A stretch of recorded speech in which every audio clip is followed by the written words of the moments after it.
الحمد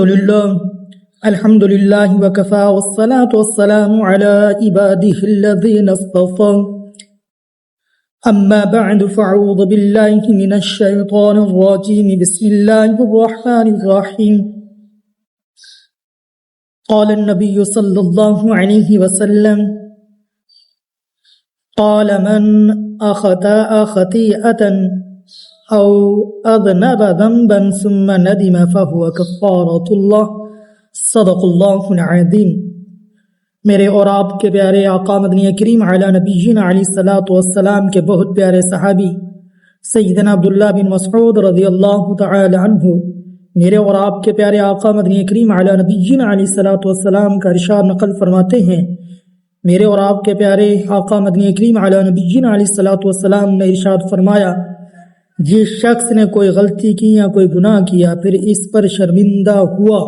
تو یہ شرمندگی اس کے گناہوں کا کفارہ ہے۔ بہت ہی پیارے سامعین اکرام، دیکھیں کتنا پیارا ارشاد، کتنی پیاری حدیث میرے اور آپ کے پیارے آقا مدنی کریم علی نبینا علیہ الصلوۃ والسلام نے فرمایا نا۔ آپ دیکھیں، ذرا غور کریں، فکر کریں کہ ہر انسان گناہوں کا پتلا، میں اور آپ ہم سب تمام کے تمام انسان جو ہیں وہ غلطیوں کوتاہیوں کے پتلے ہیں، ہم سے گناہ سرزد ہوتے ہیں۔ اب دیکھیں، جب گناہ سرزد ہو جائے، کوئی بھی گناہ ہو جائے تو اس گناہ کو گناہ سمجھیں، ندامت کریں، شرمندگی کا اظہار کریں۔ جب آپ شرمندگی کا اظہار کریں گے،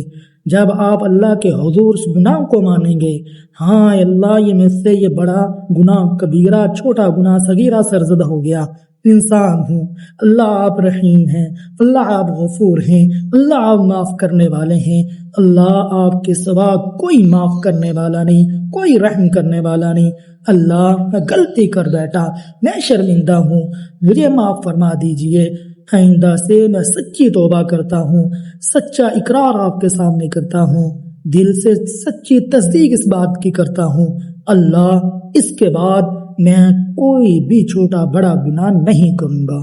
تو اللہ ضرور بے ضرور اس کی توبہ کو قبول فرمائیں گے، اس کے گناہ معاف فرمائیں گے۔